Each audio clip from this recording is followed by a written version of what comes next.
Hello. Welcome, Region Niners. Are we enjoying the warm weather yet? So welcome to IAM USA Region 9's podcast, Region Talk. We're giving emergency managers a forum to get their news out there, share an open discussion. If you have a topic, you want to jump on the podcast, let us know. But we basically talk about the industry here. So today on episode 19, we are changing the climate conversation, right? So climate change is here. And however you want to talk about it, however you want to name it, this is just something we're living with now. Our disasters are becoming more amplified. Is that the word that I kind of want? They're just bigger. The disasters are bigger, and mostly in part to climate change and how frequently we're having our disasters. But before we jump into the conversation about climate change with a sustainability manager, a few Region 9 updates. So for the IAM, CEM, AEM certification examination, there will be one in Region 9 coming up very soon. It will actually be a part of the pre-conference for CISA, California Emergency Services Association, that is in Olympic Valley, California, from May 1st to the 4th, and pre-conference, which is going to be the day one, or prior to day one, pre-conference, we will be hosting the IAEM examination. So be sure to register if you're trying to get your testing done before we meet in Long Beach. You can do so in California coming up in May. And the deadline to register for that is April 17th. So you only got a few days to register to take this exam in Olympic Valley. By the way, there's still snow on the ground over there, so be sure to pack accordingly and come out and join the California Emergency Services Association, or CISA conference, or CISA, at their conference, and register for that so that you can learn more about what's going on in the industry within California. It's nice to learn a little bit more while you're there for an exam. Alrighty, so then moving on, we've got a bunch of deadlines coming up for IAEM USA, talking about certification, we're talking about conference. The virtual conference is actually going to be happening next week, the 21st. Is it already next week? Oh my Lord, yes. It is going to be the 20th through the 21st, and it is fast approaching. If you have yet to register for the virtual conference, you are going to want to tune in for that one. It is now an annual thing, so look out on the website for the virtual conference. We'll also be sending out a Region 9 newsletter probably tomorrow. Soon. We'll say soon. We're going to send out a newsletter soon with a bunch of updates of registration dates, the scholarship dates, things that you need to know about IAM USA. Additionally, for Region 9, we are always looking for more hands. More hands mean light work, right? Many hands, light work. With that concept, we do have multiple areas in which you can volunteer at the region level. We've got the public affairs for the webinar, the newsletter, the podcasts, social media. If you have any interest in there with public affairs, let us know. There's also access and functional needs. As an advisory committee, there's critical infrastructure with Matt Ankley and Suzette Bricker. These are areas in which you can contribute to the larger region, the region writ large, based on the area or the expertise that you already are plugged into. Go ahead and bring that on over and volunteer and just give us a little bit more information at the region level so that we can benefit so everyone can benefit here. And please volunteer. So now with our call for volunteers and the certification examination happening at the CISA conference out of the way, let's talk about climate change. So let's go ahead and jump in with today's guest, Alicia Peck. She is a sustainability manager, and we have a great conversation talking about IPCC, about sustainability and resiliency. So please welcome to the podcast, Alicia Peck. Thank you, Isamar. Hi out there to all Region 9 emergency managers. Thank you so much for having me for this episode of your podcast. I'm so happy to be here. It is a pleasure. I know that we've had it's almost been termed resiliency is almost like a buzzword, right? But this is something that you actually live. So I'm ecstatic that you agreed to come onto the podcast and give us a little bit more of information about yourself, if you would, please. Well, I actually got my start kind of in emergency management during my time in the Marine Corps. So I enlisted right at 17 before I graduated high school, went to boot camp at 18, and later joined the fleet as a CBRN defense specialist. I'm sure our emergency managers here are very familiar with what CBRN is, but I jumped around from different units, different missions, and then finally ended up at Camp Pendleton as an instructor, a field instructor, and then left active duty after that. I used my GI Bill to go to Penn State and got my undergrad in energy and sustainability policy. Have done a number of different jobs in different industries, have spent many years coaching and consulting on sustainability and resiliency, and then spent some time further studying resiliency and systems thinking at Texas A&M University in a doctoral program there, where I'm still a student today.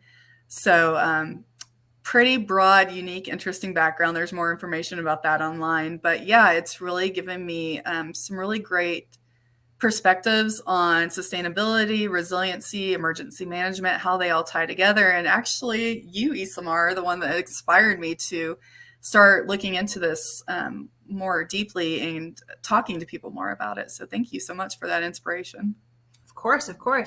We're all about making sure that everyone is seated at the table. That's what emergency management is. Relationship management 101, making sure everyone has a seat and that we are knowledgeable of who is in the room, right? That's how we network. Alrighty, so. Oh, and by the way, for the acronyms, for those who do not know, for our listeners who do not know what CBRN is, it's chemical, biological, radiological, and nuclear is the acronym for CBRN. Yes, so that's handling chemical warfare attacks, biological warfare attacks, nuclear, and radioactive attacks. The R was added because at the time when we rebranded from MBC to CBRN, there was a lot of dirty bombs being used in warfare. So that's kind of where the radiological aspect came from. But these things don't always have to be used as warfare. Sometimes these things just happen in everyday life. We're seeing a lot of incidents with chemical spills recently that are very public. And that's one aspect where my training in the Marine Corps and emergency management go hand in hand. So really exciting to be looking more into like how my past can influence my future and how we can work together to come up with some better solutions for our changing world. Well, we're all for that here. Definitely on board. So in order to work together, we have to know what makes us unique. So what would you say is the difference between emergency management and sustainability and resilience? So if I may, I've thought long and hard about this because I was trying to put the pieces together to figure out what I'm going to be when I grow up. And so I like to think of this kind of as, I like to explain it to people in a linear example. So first you have sustainability, and sustainability in its purest, most basic form is essentially just resource management. So what do we do before an emergency event? We prepare. And what do? We stock up on our resources. We make sure we have everything in order and that we have plenty of supplies to carry us through said emergency event, right? That's essentially sustainability. All you're doing is making sure that you're using the resources at your disposal in a way to make sure that you have them for the most amount of time as possible, and that you're not degrading those resources so that future generations can't take care of themselves either. So that's essentially what we're doing before any sort of event or shock to our systems, right? And so eventually there's going to be a shock to the system, be it big, small, and it can come in various forms. Pandemics, economic downturns, political unrest, war, all these things can be shocks that can affect every system in our world, be it big or small. And so I think that is the moment where everything is chaos. And, if you study systems thinking, that when that shock happens, your system basically busts apart and is just kind of hanging there. And then that is the event. And the resiliency aspect is how your system recovers after that event. What state does it come back to? Does it come back to a state that can carry on in new ways or carry on and rebuild? Or does it come to a state where it's not going to come back at all? That's not what we want. So we want to build resiliency before the event happens. But after that shock happens, before the resiliency aspect, that is the critical time that emergency managers are in, taking care of everybody.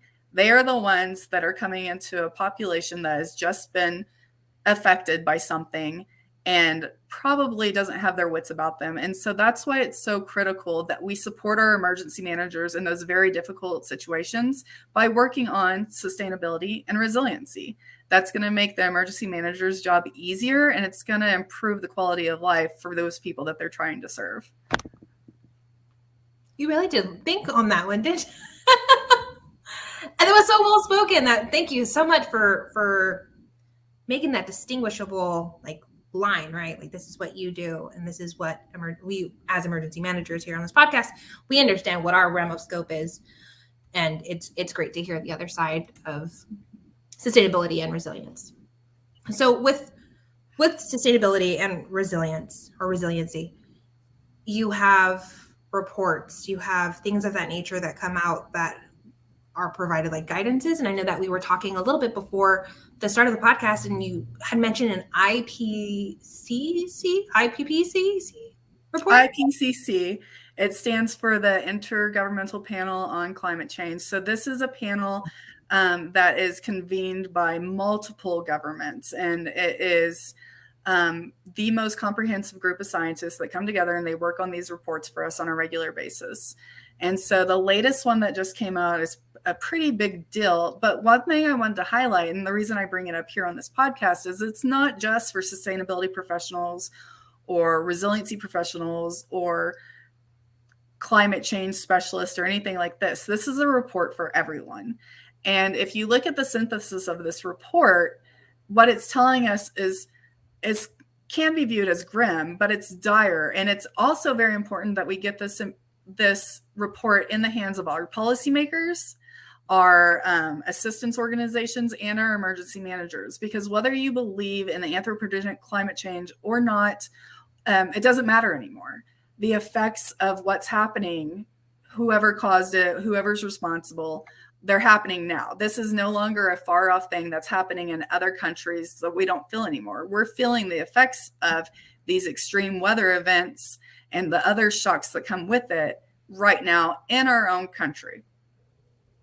So that is why this report is so important, and why it's important to get past the terms that are being used, climate change, the decisiveness about it, and just read it for what it is. And I think what I talk to people about now is you don't have to believe in climate change. You don't have to believe in all the things that the people who work in my field believe in. But what you do need to worry about is the fact that the things that were predicted are coming to fruition. And unfortunately, according to this report and the newest data out there, they're happening faster than we even predicted that they were going to happen. And the risks are going to be even deeper than they projected.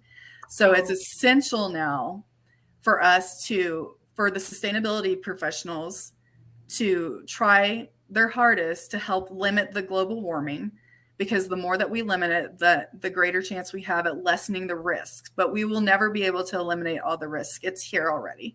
And this stuff is going to play out, but we do have an opportunity to limit them. So with that being said, knowing that these things are already happening in our own country, that is why it's essential to prepare our emergency managers for what they are going to be up against. Awesome. And for our listeners who are wondering about where to get the IPCC Intergovernmental Panel, IPCC Climate Change, the synthesis report, we have linked it to the description of the podcast. So you'll be able to grab the report link there in the description. Awesome. Alrighty. So if it's already here, climate change is already here. Is it climate change now that we're talking about correct words, verbiage? Is it climate change? Climate change can be a really off-putting word now to some people. So the way I communicate it to people is that our environment and our climate and our world is changing. I think it's really easy to see that there are some really extreme weather events going on in a lot of places across the country that I've just never seen weather like this before. And people and infrastructure aren't built for it. And what we need to be really taking seriously, we need to get past the argument about whether it's humans or not, and just take seriously the fact that this is happening and we have to respond in order to survive. And so that's why we need to start just taking this stuff seriously, preparing for the worst. That's what we do as emergency managers. We prepare for the worst. This is the worst. This is coming. And we just need to get on board with being prepared for it. So environmental change then. Environmental change, changing world, you can call it whatever you want, but the fact still remains at the end of the day that things are getting worse. Agreed. Yeah. Tenfold agreed. I think all the emergency managers could agree with you there. All right. So with this effect, this change, climate, environmental, just everything changing right now, what should we be looking forward to in the future? Like, how can we best become more resilient in regards to climate change? So I guess that's my first question, just a general blanket statement of what should we be preparing for? So in terms of preparedness, I think the number one thing that I have been working on the last year in the communities that I serve out here in Arizona is resiliency, communication, getting people prepared, identifying those in your community who might need special assistance in case of an emergency event or evacuation. These are really basic things that emergency managers are already attempting to do. But what is cool now is that you can start pulling in sustainability and resiliency professionals from nonprofits in your area if your municipality doesn't have any on staff, or your counties, and you can start using them to help you spread this word and build up the resiliency in your area. A lot of times, municipalities and counties are doing resiliency work and they don't even realize it because they're just calling everything sustainability. And so that's why we kind of need to define these terms, use them correctly, and destigmatize them, because at the end of the day, all those professionals are trying to do is to make sure that everybody survives and there's not as much devastation as there could be, honestly. And there's really no reason to get in the way of that. So we should be partnering together and trying to combat what's coming to us with a very multifaceted, multidisciplinary, united front. Are there other names that we should, so you mentioned the nonprofits, you mentioned that some of the work may already be happening. Are there other keywords that we should be looking out for that would let us know about sustainability managers or resiliency managers? Is there something that we should be looking for? I think the best thing to do is just start looking for more opportunities to join conversations like this, like intersections between different disciplines, to get different perspectives on how we can tackle this. I think there's definitely a big shift coming where more sustainability and resiliency professionals are understanding that we have an opportunity here to get in and really assist in other ways where we'd been siloed before. And so that's what I'm trying to do now, is impress upon people who are doing this work to reach out to your partners and create coalitions where you're at. Now, the chances of us creating a nationwide coalition where we're all just going to get on the same page are very unlikely. And that's why I support grassroots efforts and small projects where you're at. And so another big thing that is preventing us from rapidly protecting ourselves from the changes that are coming is funding and project design. And so these are things that we really have to start looking closely at and coming up with project ideas that are designed with multidisciplinary teams that have different perspective and different goals in mind. I think that is really the way that we start protecting ourselves and our own communities instead of waiting for somebody to come up with the Band-Aid that's going to fix all of this.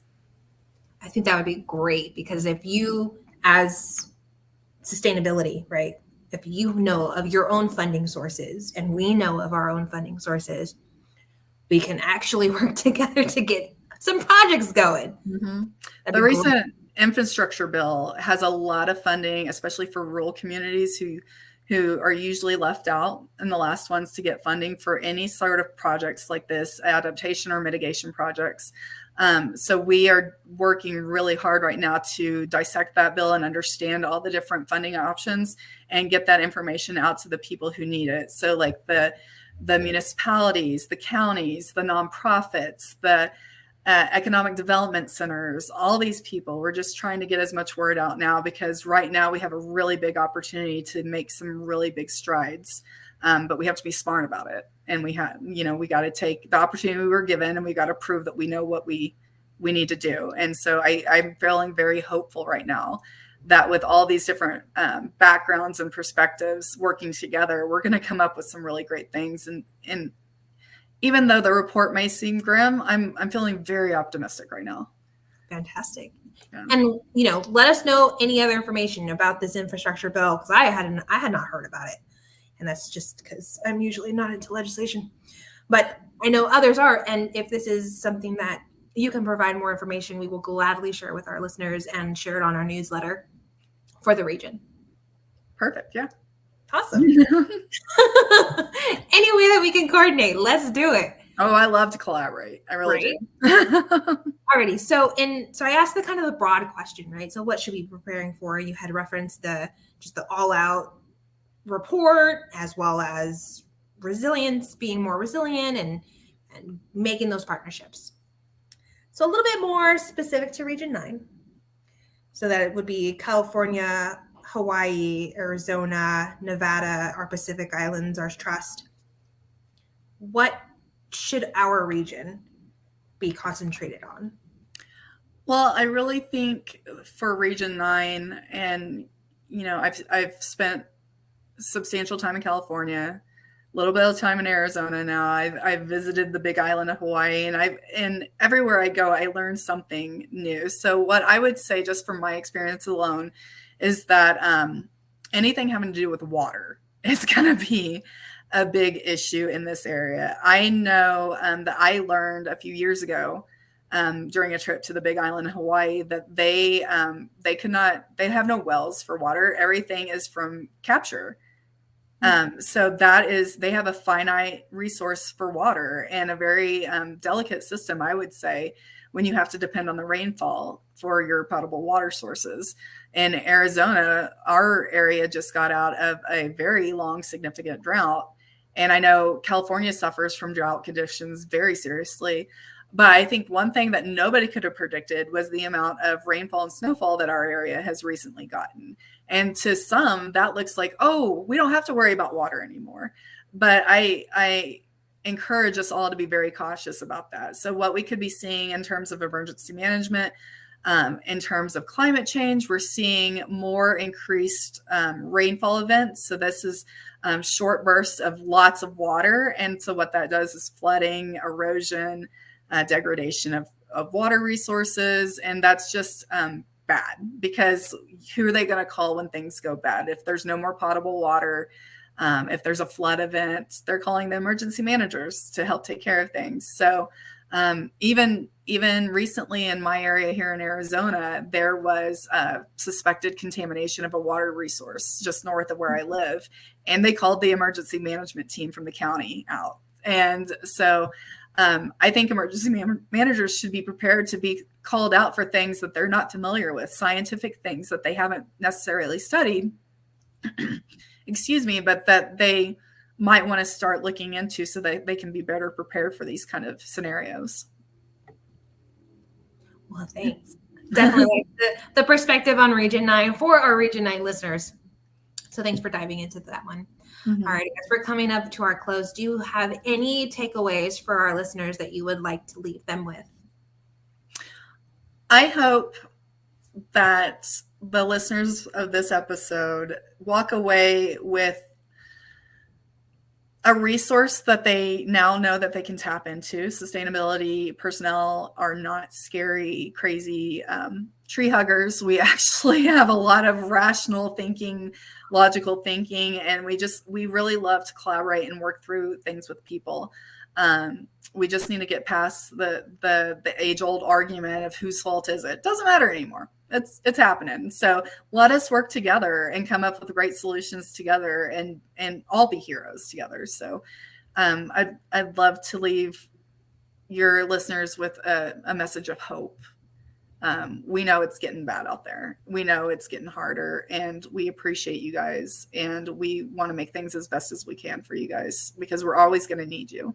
And so just thank you for everything that you're doing. And I hope that by hearing this conversation with my good friend Isamar here, that you'll be opened up to maybe learning things that you weren't necessarily interested in or believed in the future, but learning those things that you can apply them to your career and really just be prepared for what's coming. So thank you so much for this opportunity. Of course. Well, thank you. Let the listeners know where they can actually find you and how to get a hold of you. Yeah, so I'm on LinkedIn. I do most of my contacts there. You can find my contact information there, or you can private message me through LinkedIn. I do business coaching, organizational coaching, consulting. Like to be part of think tanks just to brainstorm different ideas. It's some of my most favorite thing. And I love celebrating people and organizations. So if you have a project and you want to sustainability or resiliency perspective on it, of like how it can be enhanced or how you can add in some of those concepts that we talk about to increase resiliency or sustain something very important, be happy to consult on projects and give perspectives. And I just do that for fun. So yeah. Anytime anybody is interested, I'm here for that, because so many people have poured into me in the past. I want to give back and give to others as well. So you really fall into a passion. When you know you do it for fun, you really fall into a passion. Yeah, I've been blessed in that way. Alrighty. Well, thank you so much, Alicia, for joining us on this episode. So you've heard it here. Many good things happening, coming out from our partnerships, and a way to empower our connections and our network and have hope. So we hope we leave you with that, and DM us on social media if you would like to talk about more topics about sustainability. Also reach out to Alicia if you would like to talk sustainability and resiliency all day long, apparently. But we really wanted to thank all of the Region 9ers for listening, for joining us. And as always, we owe a big thank you to the man behind the controls, behind the screen, Brian at Stitch Radio, for being an awesome producer, as always. And just as a reminder, if you haven't already, follow us on our newsletter so that you can get all the fun little tidbits from the podcast, as well as invitationals and our details, deadlines, things of all Region 9 and of IAEM. And follow us on social media, Instagram, Facebook, LinkedIn, Twitter, at IAM Region 9. Keep on rocking, Region 9ers. We appreciate you.